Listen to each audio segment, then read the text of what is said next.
पिछले लेक्चर में हमने ये देखा था कि किस तरीके से 7 फंडामेंटल क्वांटिटीज है और उन सातों की यूनिट है। अब हम आज डायमेंशनल एनालिसिस के बारे में जानेंगे और वीवी विश्लेषण होता क्या है। जब हमारे पास, मैंने आपको बताया कि बहुत सी डिराइव्ड क्वांटिटी है, तो मैंने एक डिराइव्ड क्वांटिटी को ले रहा हूं फोर्स को। फोर्स, तो फोर्स जो है वो आपको मालूम है F इज इक्वल टू होता है कितने के, ma। F is equal to ma। अब F is equal to m, द्रव्यमान तो है मास, और दूसरा a एक्सीलरेशन है। तो ये मास है और ये एक्सीलरेशन को लिख सकते हैं कि delta v by delta t लिख सकते हैं। अब delta v by delta t, अब यहां पर आप देख रहे हैं v वेलोसिटी है, v वेलोसिटी, क्योंकि वेलोसिटी तो हमारी फंडामेंटल क्वांटिटी नहीं है, फंडामेंटल क्वांटिटी मैंने 7 बता दी। तो अब वेलोसिटी को भी फंडामेंटल में लाने के लिए हमें ये मालूम है कि वेलोसिटी क्या होती है, वेलोसिटी होती है change in displacement with respect to time. तो डेल्टा v को लिख सकते हैं delta x into upon delta t लिख सकते हैं। डेल्टा v, ये डेल्टा v को लिख सकते हैं delta x by delta t, और इंटू डेल्टा t एक और था। तो यहां कुल मिला जुला करके हमने क्या देखा कि ये f जो है फोर्स, वो m द्रव्यमान, x डिस्टेंस या लंबाई, और t जो है वो टाइम है। तो यहां पर आप देख रहे हैं कि ये जो क्वांटिटी डिराइव्ड क्वांटिटी है वो किस तरीके से एक 3 फंडामेंटल क्वांटिटियों से मिलकर बनी हुई है। तो ये 3 फंडामेंटल क्वांटिटियों से मिलकर बनी हुई है। अब जब इसकी यूनिट लिखते हैं तो इसकी यूनिट जो हो जाएगी वो द्रव्यमान की हो जाएगी किलोग्राम, और ये x जो है डिस्टेंस है मीटर, और प्रति ये हो जाएगा डेल्टा t, 2 बार सेकंड है तो सेकंड का क्या कर देंगे इस पर। तो ये आपका F is equal to kilogram metre पर सेकंड स्क्वायर, ये इसकी यूनिट हो जाएगी फोर्स की यूनिट। इसी को प्यार मोहब्बत से हम न्यूटन बोलते हैं, न्यूटन। तो इसी को हम न्यूटन के भी बराबर लिख देते हैं, ठीक। तो फोर्स का जो मेजरमेंट है वो चाहे न्यूटन में करें चाहे किलोग्राम मीटर पर सेकंड स्क्वायर में करें, दोनों एक ही बात है। तो अब हमने क्या किया, हमने डिराइव्ड यूनिट को फंडामेंटल यूनिट में ला करके कन्वर्ट कर दिया।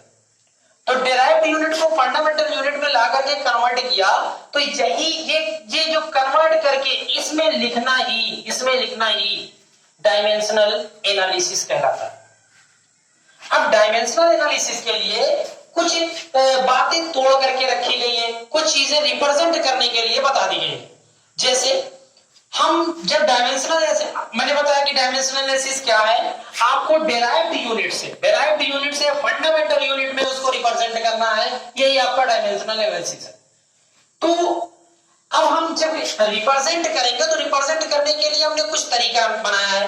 वो तरीका क्या है, जैसे अगर आपको मास को रिप्रेजेंट करना है, मास द्रव्यमान को, तो हम इसको m से लिखेंगे, m ब्रैकेट में लिख करके। अगर आपके पास लेंथ है, लंबाई है, तो लंबाई को L से रिप्रेजेंट करेंगे। और अगर आपके पास टाइम है तो टाइम को आप T से रिप्रेजेंट करेंगे। इसके अलावा अगर आपके पास टेम्परेचर है तो टेम्परेचर की यूनिट केल्विन होती है, तो केल्विन को हम K से रिप्रेजेंट करेंगे। कभी कभी कुछ जगहों पर थीटा से रिप्रेजेंट किया जाता है, ऐसा कुछ। इसके अलावा अभी हमारे पास और भी क्वांटिटी बची हुई है, जैसे करंट बचा हुआ, तो करंट में आप करंट को जो करेंगे वो A एम्पियर, या फिर कभी कभी क्या करते हैं कि हम जानते हैं कि करंट का जो फार्मूला है I is equal to Q by T होता है। तो I जो है वो हो जाएगा Q का जो है वो चार्ज है कूलम, तो कूलम को हम Q से भी डिनोट कर देते हैं कभी कभी, Q और T अपॉन T है तो T ऊपर जाएगा तो T माइनस कितना हो जाएगा 1, ऐसा लिख देते हैं। या फिर A ही बेस्ट है, जो आपका मन करे वो करें, वो आपको अपने हिसाब से दिया रहेगा कि किसमें लिखना है। अब जो इसके बाद वाली है वो है लुमिनस इंटेंसिटी कैंडिला, उसका यूज नहीं होता। एक है मोल। तो मोल को हम अमाउंट ऑफ सब्सटेंस, इसको हम मोल ऐसे लिखेंगे, ठीक। तो ये आपके पास सात में से 6 क्वांटिटी है और 6 क्वांटिटी को हमने डायमेंशनल एनालिसिस करके उनका रिप्रेजेंटेशन इस तरीके से उनका कर लिया। अब अगर हमसे कोई कह दे कि बताइए फोर्स की डायमेंशन क्या होगी, तो फोर्स की डायमेंशन निकालने के लिए हमें फोर्स की डायमेंशन निकालनी है। तो फोर्स की डायमेंशन निकालने के लिए हमें उसका मात्रक मालूम होना चाहिए, वो भी किसमें, वो भी मालूम होना चाहिए फंडामेंटल यूनिट्स में। तो न्यूटन तो है, तो न्यूटन का फंडामेंटल यूनिट किलोग्राम मीटर पर सेकंड स्क्वायर है। तो किलोग्राम जो है वो किसके लिए आता है, द्रव्यमान के लिए। तो द्रव्यमान के लिए क्या यूज किया है, एम। तो हम लिखेंगे इसको एम, ऐसे ही छोड़ आगे आगे लिखते चले जाएंगे क्योंकि भी तो बहुत है। इसके बाद मीटर है, तो मीटर के लिए क्या यूज कर रहे थे, एल। और यहां पर अपान में सेकंड है, सेकंड जब ऊपर जाएगा तो पावर यहां +2 है, तो ऊपर जाएगी तो कितनी -2 हो जाएगी। तो सेकंड टाइम है, तो टाइम के लिए हम t-2 लिखेंगे। तो ये आपकी फोर्स की डायमेंशन हो जाएगी। तो डायमेंशन एनालिसिस और कुछ नहीं है, विधि विश्लेषण और कुछ भी नहीं है, बल्कि हर डिराइव्ड यूनिट को फंडामेंटल यूनिट में कन्वर्ट करके रिप्रेजेंट करना ही आपका डायमेंशनल एनालिसिस कहलाता है। और इसके ऊपर ये जो हमने रिप्रेजेंट किया है, अलग अलग यूनिट को जो रिप्रेजेंट किया है, इनके ऊपर जो पावर होती है, जो पावर है, जैसे यहाँ 1 पावर, यहाँ 1 पावर, यहाँ -2 पावर, ये जो पावर है उन्हीं को डायमेंशन कहते हैं।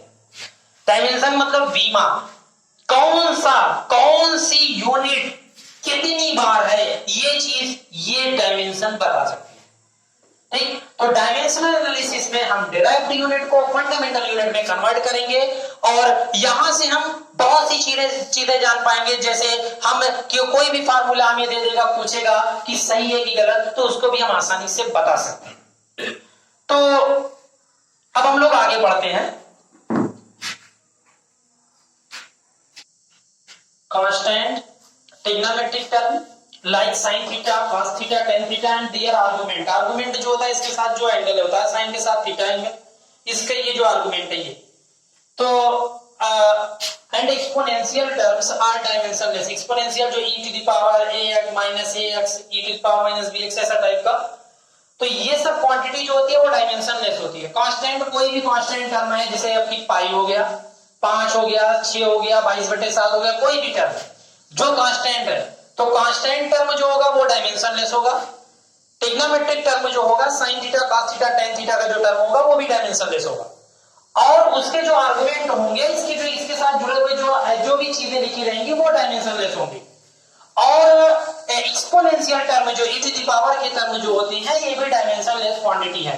तो ये चीजें याद रखना कि डायमेंशनलेस जो होती है उनकी कोई डायमेंशन नहीं होती, उनको हम जब डायमेंशन एनालिसिस करते हैं तो उनको छोड़ देते हैं, कांस्टेंट के रूप में हटा देते हैं।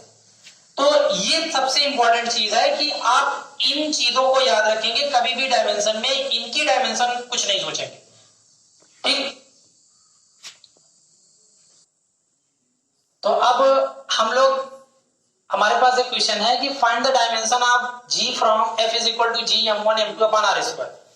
तो ऐसा 5 क्वेश्चन है, तो मैं एक करके दिखा रहा हूं, आप खुद कर लीजिएगा। तो हम लोग सबसे पहले f इज इक्वल या g की वैल्यू, g की डायमेंशन निकालेंगे, f is equal to g m1 m2 upon r square से। देखते हैं, तो फार्मूला दिया हुआ है f is equal to g m1 m2 upon r square. हमें निकालना है g की, तो g इज इक्वल टू क्या होगा, ये r स्क्वायर यहां चला आया, तो f r square is equal to हो गया g m1 m2। तो m1 m2 नीचे ले आएंगे तो f r square upon m1 m2 is equal to हो जाएगा g। अब g की डायमेंशन निकालते हैं, तो g की डायमेंशन हो जाएगी, यहां पर लिखेंगे f की डायमेंशन, r स्क्वायर की डायमेंशन, और फिर नीचे जो है ये दोनों द्रव्यमान है, तो द्रव्यमान दोनों है, तो m1 की डायमेंशन और m2 की डायमेंशन सेम होगी, मास की डायमेंशन का स्क्वायर कर देंगे, ठीक।